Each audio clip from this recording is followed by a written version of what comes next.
Welcome to the last part in this trilogy of mini live tutorials, where I'm showing you how to build a drum rack containing an already processed drum break and all of your favourite samples, which you can load instantly into a session. In this movie, I'm going to show you how to add return tracks to the rack, so you can process all of the drums together using send effects. Let's take a look.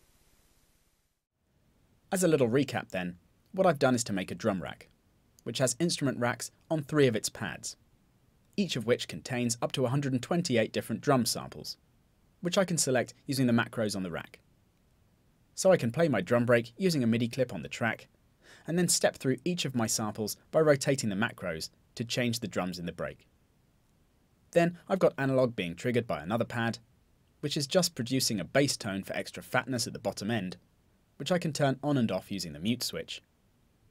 And lastly, I've got an EQ on each of the drum's chains now, for controlling their spectral shape, with the EQ's effect being brought in and out by the 3 lower macros. So now I want to show you how you can apply some send effects to the rack. This is done in the rack's chain list.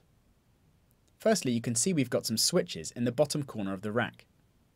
The 2 lower ones set whether you view the sends and returns. So to activate returns, we just click on the R, after which we get a new section in the chain list for creating returns.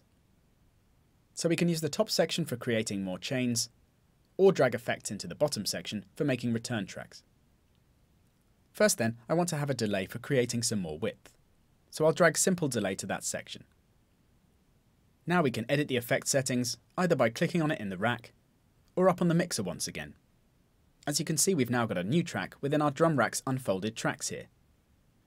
Remember though, that this track only receives a signal when you send something to it, which I can do using the send sliders on the tracks, which have now appeared.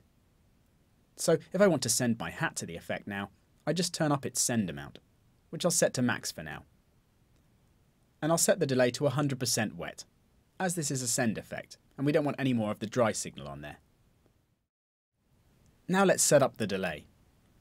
What I want is a slightly delayed signal on the left and right side, so I'm going to unsync both channels, after which you can see we get a delay of 100 milliseconds on the left and right.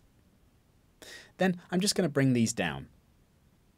If you want to set them both to the same, then you can do that using the link switch. But if you want the extra width, then you can set a slightly different amount in each channel. I normally keep things below around 30 milliseconds, so the delay isn't noticeable and you just get the extra width and change in character.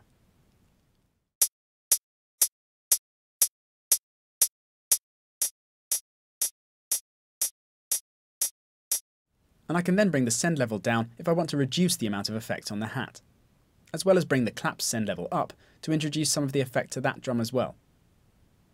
And then if I bring the effect return in and out, you'll hear the extra widening we get.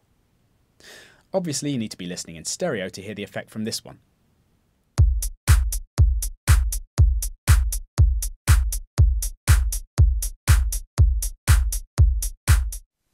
When creating a stereo effect like this, it's sometimes a good idea to check things out in mono, just to make sure you don't get too much phase cancellation, which you can sometimes get when using effects like this when your track's played out on a particular speaker setup. You can do this in live by adding the mono utility preset to the drum rack or master track. Next effect I'm going to add is a compressor. What I'm going to do is add some parallel compression. So I'm going to drag the effect to the return track area of the rack, so it's a send effect rather than an insert. It's more common to add a compressor as an insert, but using it as a send instead can be good if you want to add some compressed sound, whilst keeping the punchy uncompressed sound as well. So to send our drums to the compressor now, I'll just turn up all their send levels.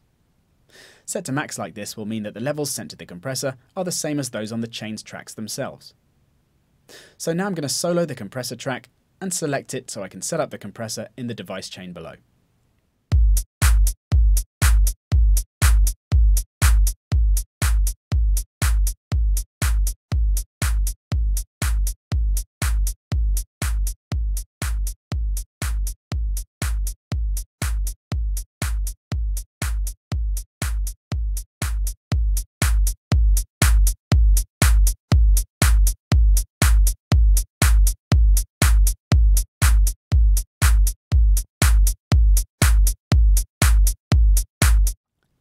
Now I can turn down that track and play the clip without the parallel compression, and you can hear how introducing some of it into the mix fills out the drums whilst maintaining their punchiness.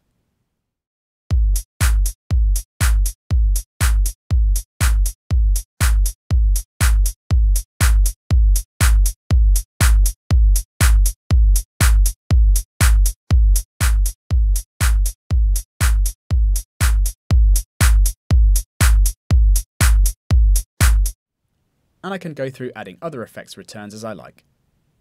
I've got a reverb in there as well now, which I can use to add more depth to my snare perhaps. And I've mapped the levels of the delay and compressor return tracks to the macros on the end here, so I can bring them in and out with those controls.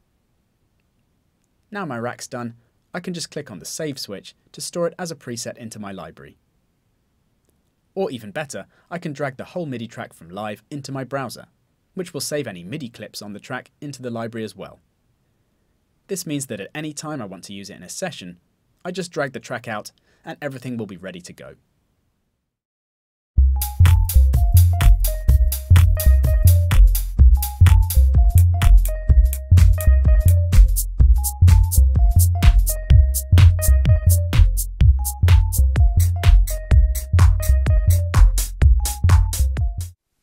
So that's the end of these mini tutorials. Hopefully that's given you some ideas about how to create a similar drum rack of your own for adding an instant fat drum break to your sessions. If you want to learn more about live and music production, feel free to check out my online school at live-courses.com. Bye for now.